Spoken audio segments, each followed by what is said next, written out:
Welcome everyone to the first of our Newman Center interview series. As I mentioned in one of my previous videos, during this winter break of ours, in the last week of December and then also through all of January, we're going to be running an interview series with various members of our Newman family in which we'll be talking about their faith lives as well as their spiritual journeys. Throughout this interview series, we're going to be exploring what faith means to students, to community members, to some of the religious who serve us. We're going to be exploring who God is to these people that we interact with daily, in some cases, weekly in many others. We're going to be exploring how these people understand their faiths, how their faiths affect their everyday lives, how it is that their faiths sometimes challenge them, and how it is that their faiths call on them to grow, to develop. So in this series, as I mentioned, we'll be talking to a variety of different persons from the Newman Center. For our first interview in this first week of our series, we're going to be speaking with our very own Mike Beato. Mike, welcome. Thank you. So Mike, for those of you who don't know him, I'm not sure how many people there are who haven't seen Mike in some ways around the Newman Center in the Amherst area. He's a longtime member of our Newman Center community. He's the familiar voice of our Wednesday night dinners, for those of you who have been to those. He also currently maintains our Newman Center website.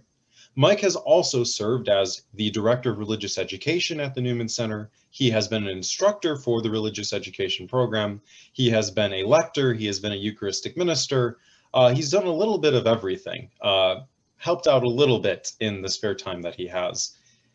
Mike is also the founder of Beato Enterprises Incorporated. His professional expertise includes designing effective business websites, event photography, and he's done both of these things for the Newman Center with our website and in the pictures that he takes of our masses, of our Wednesday night dinners, and he's also a digital advertising consultant.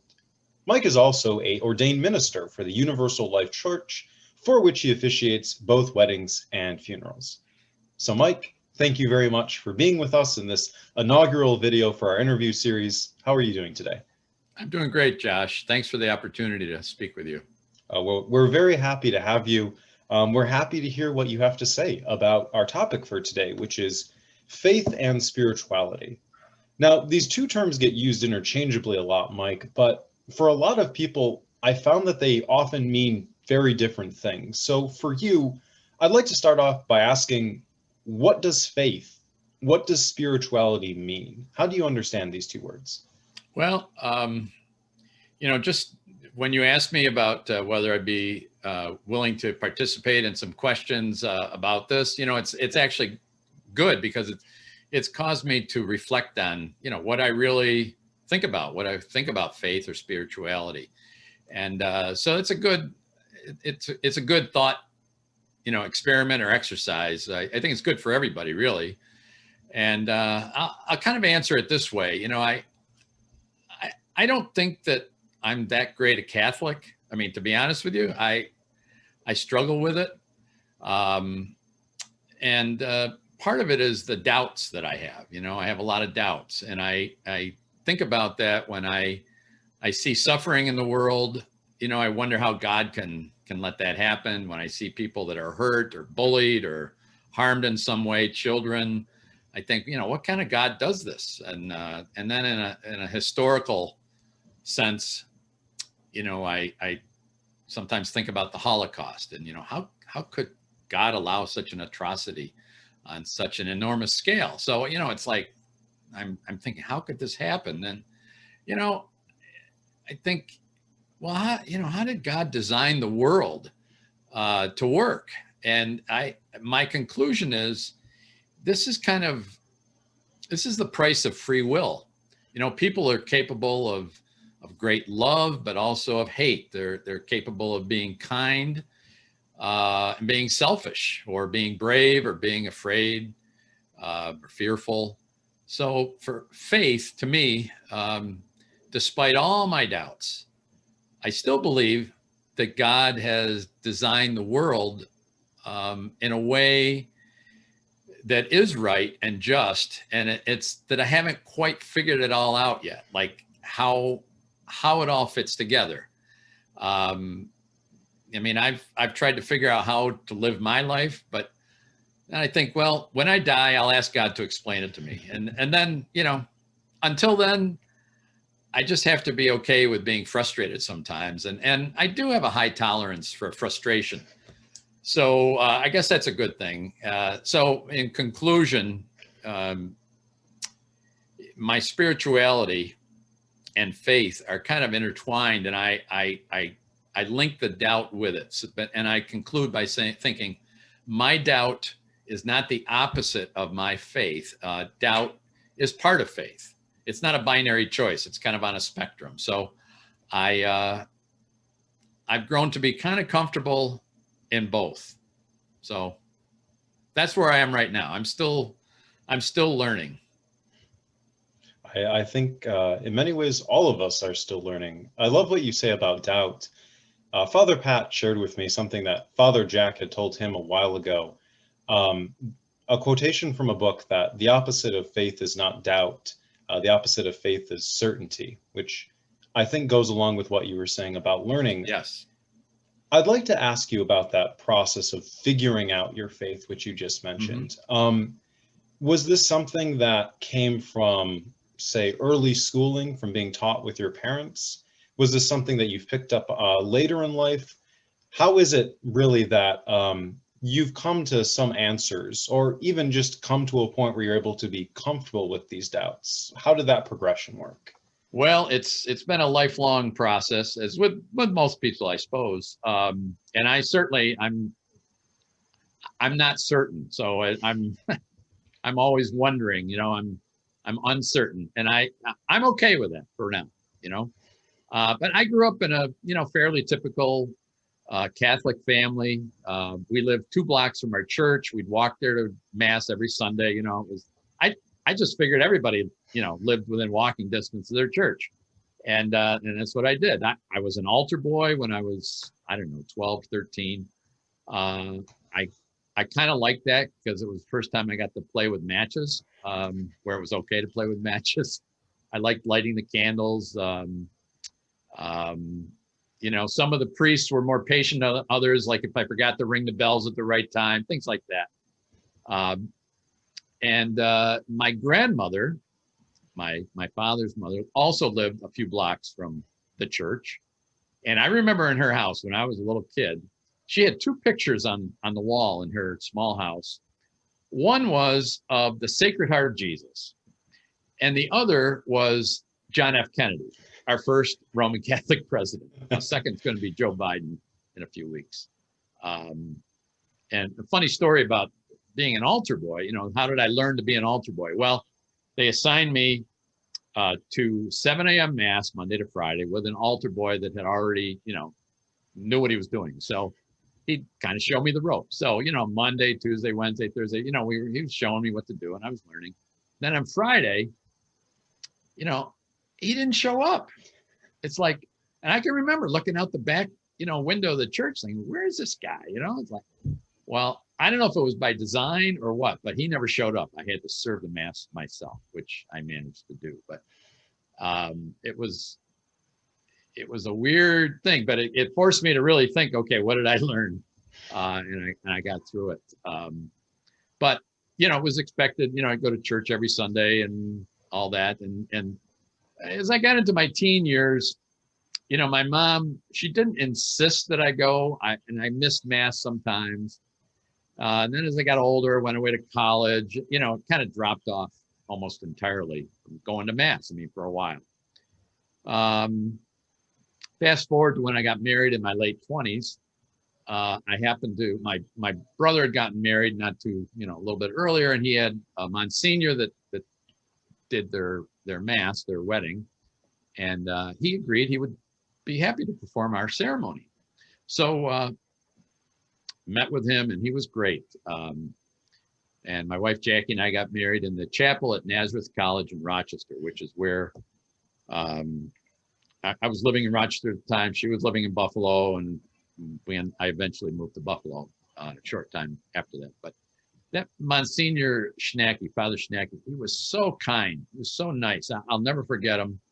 And sadly, he passed away suddenly about 5 or 6 months after we got married. He was young. He was like 67.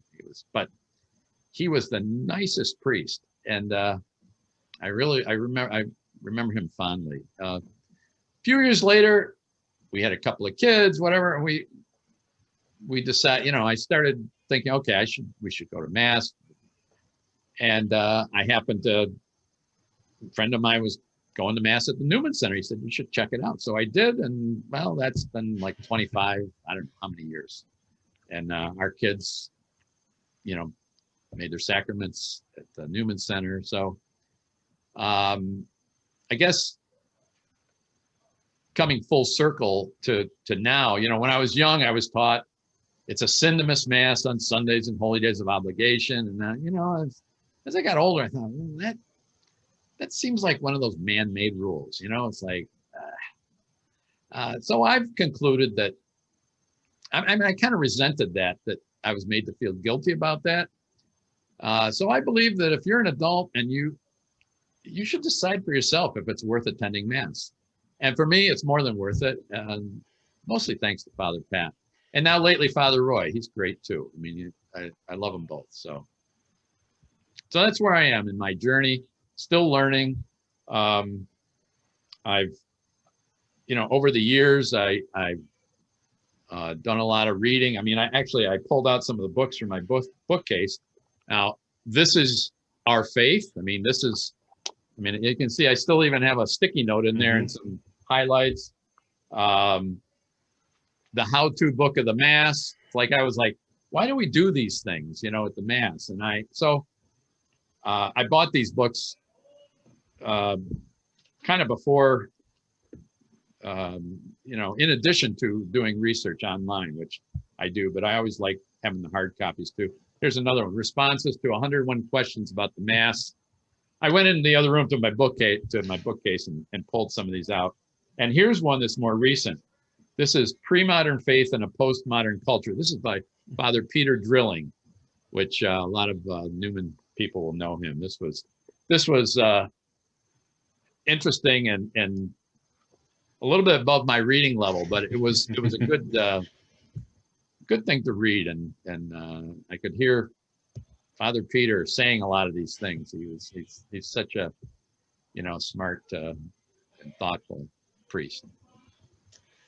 So I'd actually like to ask you a little bit more about the Newman Center, because I've heard a little bit more of that story from you, and I think it's an interesting explanation of why you are where you are today, why you're still searching, why you're still looking for new ways to learn. So how is it that the Newman Center has played a part in this journey of yours, and you transforming from where you were as a young person to a teenager to someone in their 20s, now to a father, a successful businessman who's been with a religious community for 20, 30 some years. Mm-hmm. How did the Newman Center affect in some ways that change? What did it make different for you about your faith? Well, it's really caused me to reflect on it in ways that I never did when I was younger. I never really gave it much thought. I guess as you get older, you think about your life and how do we each derive meaning in our life. And I happened to be born into a Roman Catholic family. I mean, that's just an accident of birth. I was baptized as an infant. I received sacraments of Eucharist, confirmation, penance, marriage. So technically I qualify as a Catholic, but I often wonder, what if I had been born into a Jewish family or Islamic family or Hindu or Buddhist, so what makes my experience at the Newman Center special? I think just listening to Father Pat, but also community members and people that have, I've become very close friends with, and that's helped me to learn about what I believe and try to figure out what parts of the Catholic faith are, what is the essence of it, and then what are the some of those man-made rules, which I've got a brother-in-law. He's got a saying that I mention once in a while. He likes to say, this is a direct quote from him. They had a meeting and they decided, and that kind of, it's like, this rule that it's like, it's like, why do we do these things a certain way? Well, being at the Newman Center, it's caused me to question a lot of the things, and it's helped me think things through, as opposed to just being certain about things. Oh, I was told this, and therefore that's the way it is. I mean, I know somebody who told me once a long time ago. She said, "Well, I like being Catholic because they tell you what to believe. It's like I don't have to think about it." I was like, "Well, that's kind of a weird thing to." Well, okay, if it works for you, that's fine. But I happen to think, and I have thoughts about some of the rules. Like, I happen to think there should be married priests. We need more priests. There should be married priests. There should be women priests. I think there should be same-sex marriage. I think there should be marriage after divorce. And those are some of the reasons why I decided to become an ordained minister at the Universal Life Church, which is, it's not like I renounced my Catholicism, but it's so that I could perform basically marriages to people that otherwise would have trouble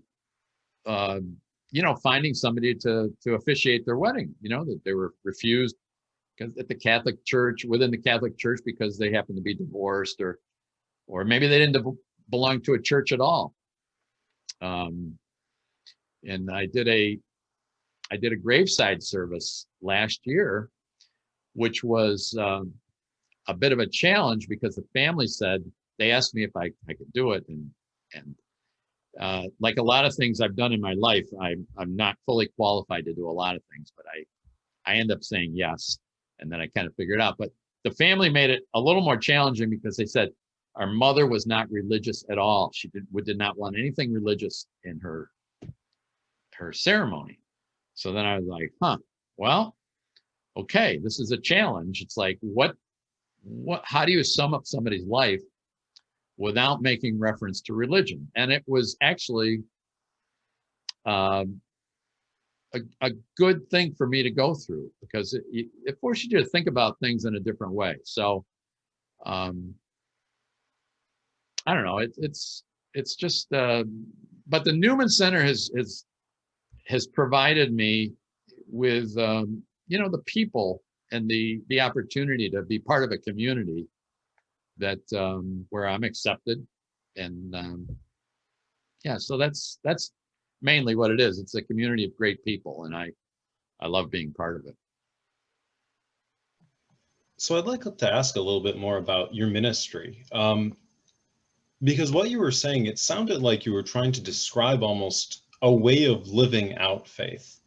When you talked about trying to provide a wedding ceremony for someone who wouldn't be able to be married in the Catholic Church, or even in a church at all, with how you talked about seeing a place for there being more acceptance within the Catholic Church, seeing a place for there being more of an extension of the love of God we hear about.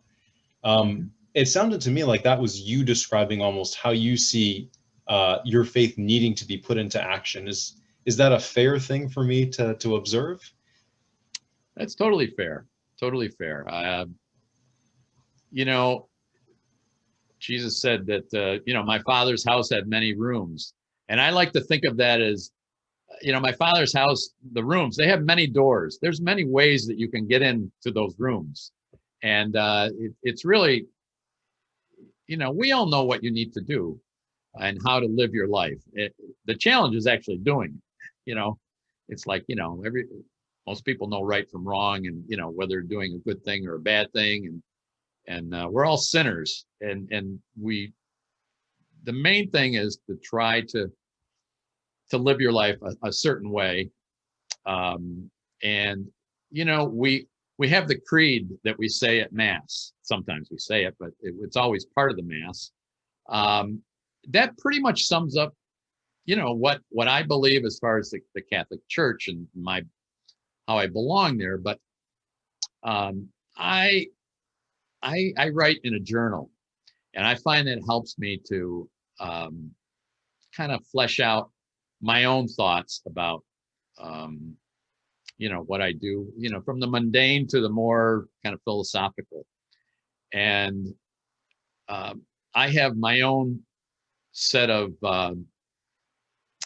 kind of not rules, but just things that how I should be, what I should be doing. And I don't know if you're interested in some of the things that I think about, but I'd be happy to share those with you. I would love to hear some of these rules that you have for yourself that you've grounded in this faith. Well, these are kind of an evolving thing, but these are kind of my B things, like being human. I think that I need to recognize that there's a shared nature of us being human. We're all fighting a battle, everyone, no exceptions, and a hard battle. And I try to remind myself, cut people some slack. I might be having a hard day. They may be having a terrible day that I'm just not aware of. And so cut people some slack. Mentioning Father Peter Drilling, he said something to me in an email a number of years ago, because I was having a health issue, and I had to cancel a meeting. And he wished me well and that. And he said, I guess we all struggle with the human condition. And that kind of stuck with me. He said, it's like, yeah, we all struggle with the human condition. We're all, fighting that battle. I also think about people, they think about life and death, immortality, they want, what happens when you die? And it's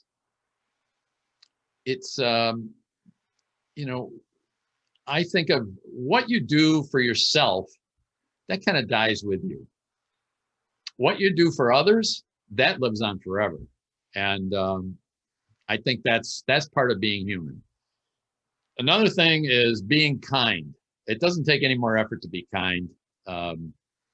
St. Francis of Assisi said, the deeds you do, let's see if I get this right. The deeds you do may be the only sermon some people hear all day. So, be kind. It's a good thing to do. Another one is be ready. One situation I was in a few years ago, and I still think about this. I was in a restaurant, just a hamburger place with my wife. We were eating, seated eating. And I noticed this older woman, kind of disheveled. She was off on the other side of the restaurant. And then I watched her open the garbage thing and kind of fishing around in there. And I'm thinking, she's looking for food. And she picked something and she walked out. And I was like, I couldn't believe it.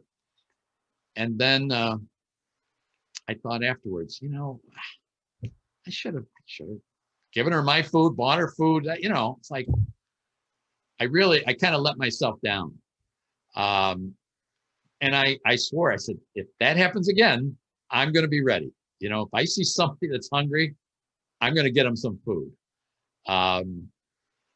So be ready. And I'll tell you a story about something that happened a few years ago at the diocese Curie of Ars dinner that I was at. This was 3 or 4 years ago, I think, seated at a big table. Father Pat was there, a few people, like 10 people. And the dinner was going on, hundreds of people there. And I noticed the woman directly across from me. It was a nun. She was probably, 80 years old. She was choking. And I looked at her and I was like, oh my gosh, she's choking. And she wasn't saying anything. And I looked at her for a few seconds and I got up, I walked around her, I gave her a Heimlich, thrust or whatever you call it, like twice, and she spit out this piece of beef, and she was fine. And then I went and sat down, and it's like a couple of people at our table noticed it. Nobody else noticed it. And I contrast that with I guess they're both related to food. So I was thinking that time I made the right decision. So be ready. Always be ready. Never know when an opportunity will strike. Let's see. I always think be encouraging. Encouragement, it's the oxygen that fuels success, I think. So always try to be encouraging to people, and being a friend, being helpful. I just heard recently saying that God gave you two hands for a reason. One is for you, and the other is to help others. So Zig Ziglar, who's a world famous, he's passed away, but he was like a world-renowned salesman and motivational speaker. He said, your attitude, not your aptitude, determines your altitude. That's right. Yeah. So it's like you need to be optimistic and positive thinker. And one final thing that I told my kids, I still tell them to remind them that everybody needs to be a superhero. And they're like, what does that mean? Well, everybody has some kind of superpower. And, some people have more than one. Your goal is, figure out what that superpower is, what that gift is, and then use it for good. Don't waste it. Don't use it, for bad purposes. So, there are a lot of things that I can't do, that I'm not, I don't have the talent. I don't, have the aptitude for it. But I do feel that God has given me some gifts, and for which I'm truly thankful.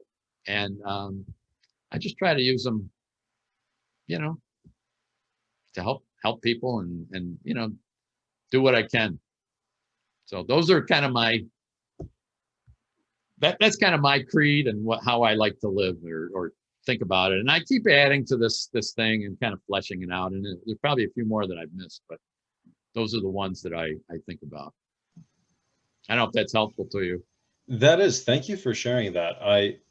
I think it's really important that you phrase all of those as be statements, because I think it's really easy sometimes when discussing just living rightly for us to phrase it so generally, so abstractly. There's not an action attached to it.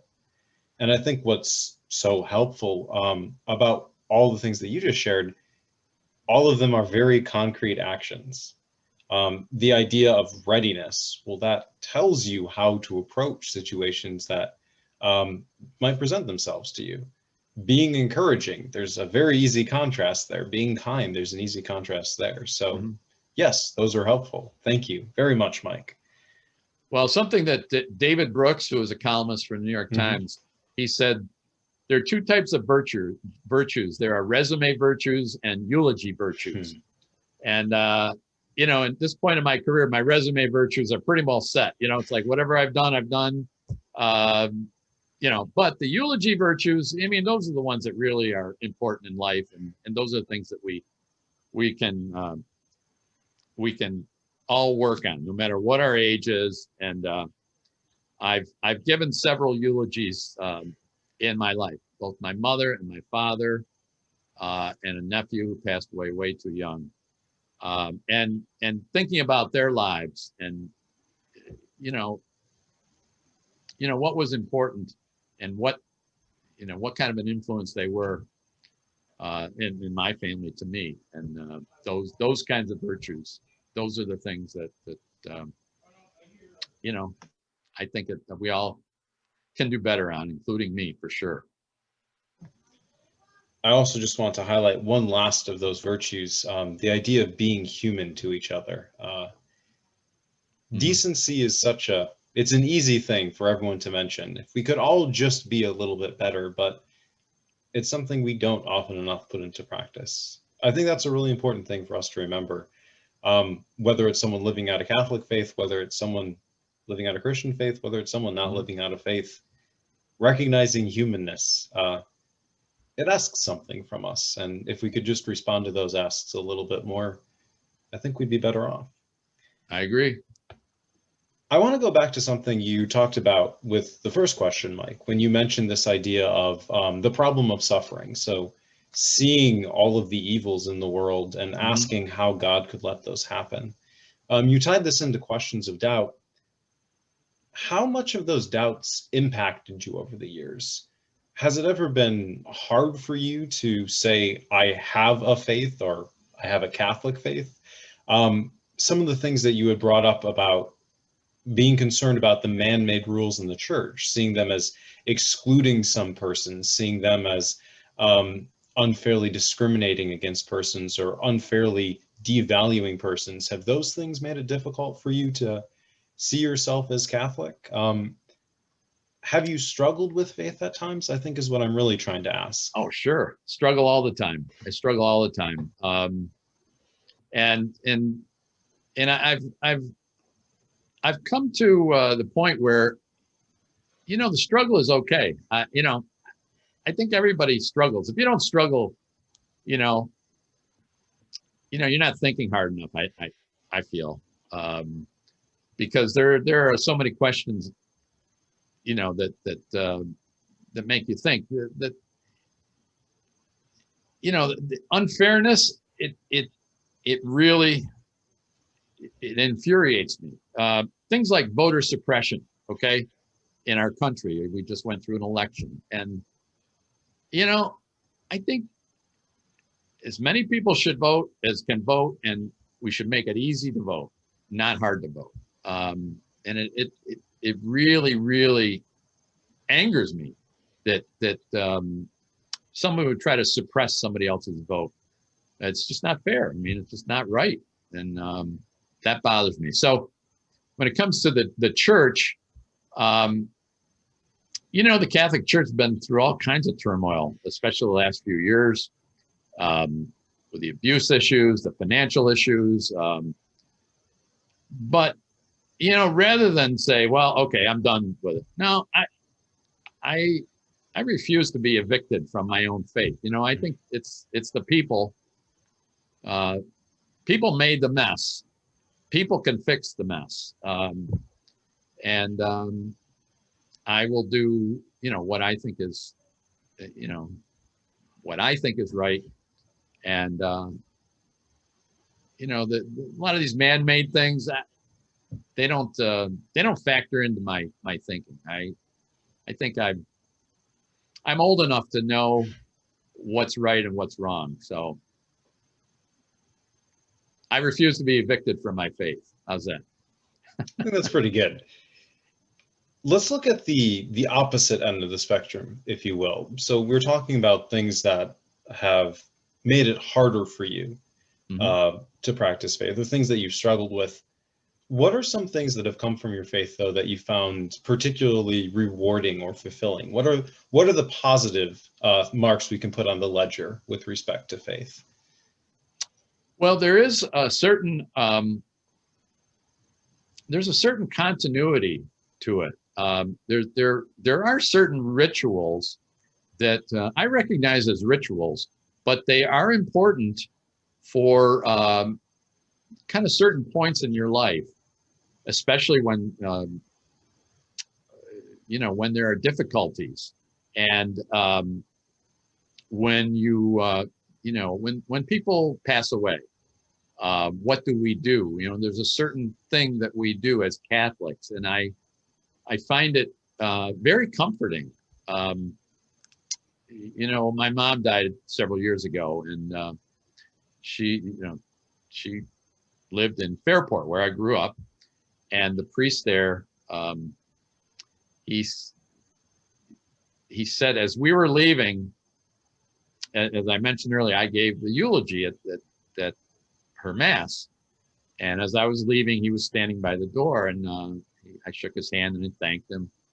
And he said, we gave her a good send off. It was like, yeah, it was beautiful. I mean, we had the music, and it was really nice and comforting to the people that were there.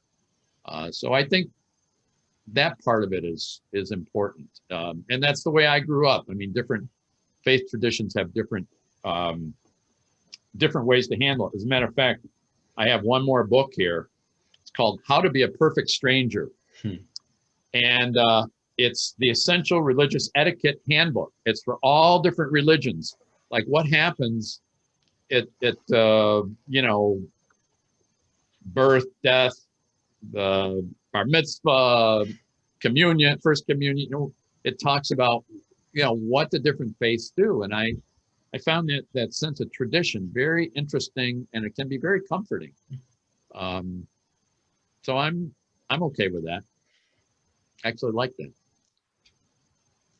And it sounds like too, there's associations of family, positive associations of family and community with your faith as well, with how you describe growing up with it, its importance to your parents, and then also how you described your relationship with some of the persons at the Newman Center. So is faith something that for you is intimately tied in with this understanding of community, with this understanding of positive socialness in some way? Yeah, I mean, I think that it certainly is. And as a matter of fact, I think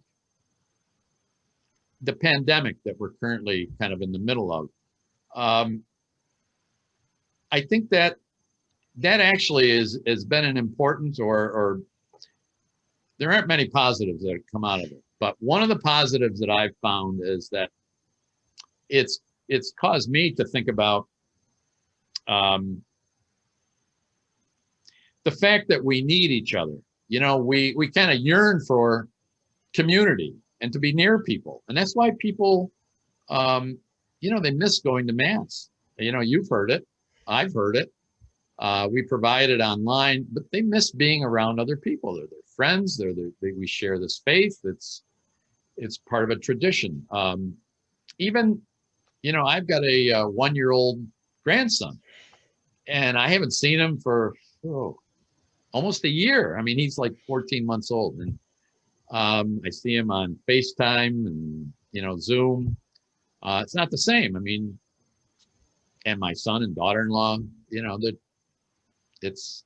want to be near them. I want to, hug them. The pandemic it really makes you think about that. I think a lot of people, kind of, they miss that. And so we need each other. And the Newman Center it's my faith community. And I like when the day I stop liking it, is the day I'll stop going. And, it's like, I just keep going. So. So I have a couple of last questions for you. These are going to be a little bit more general, but I am very curious to hear your answers because everything you've said so far has been very thought-provoking, very interesting. So the first of these questions, who do you think God is, Mike? Who do I think God is? Yes. That's a good question. I don't really know who he is or who she is. I don't know. I mean, I know what I was taught, but I know that I'm still trying to figure it out. And I think about how do I get close to God? And I think that's easy. I think about God every day. I think that's part of being close to God. I think that, it's up to us to, it's up to us to be good to one another. That's what God wants. That's how I can become close to God. I think that's the best way to describe it. I think that's what Jesus taught. is if we're love one another, we're good to one another. That's pretty much, it's really that simple. Love God, love your neighbor. But we talk about the vaccine that's just been announced and starting to be administered, which is wonderful. Some people said it's a miracle. Well, no, it's not a miracle. It's really, really smart, dedicated people that have worked hard on this. Not just in the last 10 months or so, but for their lives. They're researchers, scientists, doctors. This is what God wants us to do. Use our gifts. That's how we become close to God. That's actually when I saw the first vaccines being administered, I got kind of choked up, and I didn't realize I'd have a reaction like that. It's a wonderful thing. That's being close to God, doing things that are helping other people. So that's who God is to me. So you're in good company. Some of the greatest minds we've ever seen in the church, for many of them, the answer they give to the question is the same as the one you just gave. Oh, we don't know who God is, but we look for actions in the world that we can say these are God's, and yeah, those actions most often look like people caring for each other, people loving each other. And I appreciate your honesty about that question. Being able to say you're still learning. Oh man, I'm learning every day. There was one thing that this happened probably, not 30, maybe 25 years ago. Our kids were very young. It was right around this time of year, and it was snowing out. And we learned of a family down in Buffalo that they were on some hard times. I don't remember the details, but it's like they weren't going to have much of a Christmas. So we got together some gifts, whatever, and we drove down to this person's where they lived and pulled in the driveway. My wife got out. She ran up to the door, rang the doorbell, gave him this bag of gifts, and our two kids were in the back. And so I'm driving away, and I'm thinking, oh, aren't we great? I get pulled over by a Buffalo cop, and I apparently I don't know if I made a wrong turn or something, and I said to the officer, a woman, she said, you went through a red light or right arrow or something. And I said, oh, I'm sorry, I'm not familiar with the area here. She said, that's no excuse. She was kind of nasty to me. So I get pulled over, I get a ticket. She's got an attitude about, me. And now I'm driving home. I'm thinking, isn't that just great? Go and do this nice thing. And, it's the old no good deed goes unpunished. But then after I cooled down a little bit, I thought, one thing had nothing to do with the other. It's just a coincidence. And that's why I don't really believe that everything happens for a reason. I believe that, you can think about these things. You can make the best of a situation. But I don't think that, I necessarily got that ticket for any particular reason. It's just one of those things. And I'd like to tell my kids, there are no wrong turns in life. When I make a wrong turn, it's like, I always tell them, they kind of roll their eyes. I said, oh, I shouldn't have made that turn. I said, let's look around at the houses, at the cars, because we're going to see something that we would not have seen. It's like, there's going to be something interesting here. So I try to make the best of every situation, even when I mess up. So it's one of Father Pat's favorite poets, Robert Frost. There's something about the road not taken that we need to look for. Absolutely. I totally agree. So I have one last question for you, Mike. Yes. I'm guessing you have some kind of a daily routine that you go through every morning. I do. This is not the question. So if we were to try and to construct together a, call it a spiritual daily routine, Mm-hmm. like what would the equivalent be of a morning cup of coffee? What would be one thing you would recommend to people that they should try and do every day that will help with this learning, this growing, this being able to do the work of God with the people that we meet? What's one little thing we could do every day? Well, what I try to do, I mentioned I write in a journal. Mm-hmm. I try to write down things that I do, things that I plan to do. And I usually do that first thing in the morning when I'm having my cup of coffee before I actually start work. I'm a very early riser. When I wake up in the morning, if it's after 4 a.m., I get out of bed. I mean, it's just, I know it sounds crazy. But that's kind of my thing. And I'm most kind of reflective early in the morning. It's quiet. The phone's not ringing. You know, it's like, I don't, I'm thinking about my work for the day. What do I have to accomplish? But I also think about what else do I need to do today? And I try to write it down. And I've been doing this for years. I mean, I have years of notes on my computer, and it's and because I do it on my computer, they're searchable. So I think, I met this Josh guy. When did I meet him? I can go in and search for Josh, and then it'll show me something. Not that I write about you a lot, Josh, but it's like it's like this particular conversation we're having. I will write something about it. Probably tomorrow morning, after I think about it, and I've learned things thinking about it before we talked today, and even during our chat. So that's, I think that we're all creatures of habit. Some people,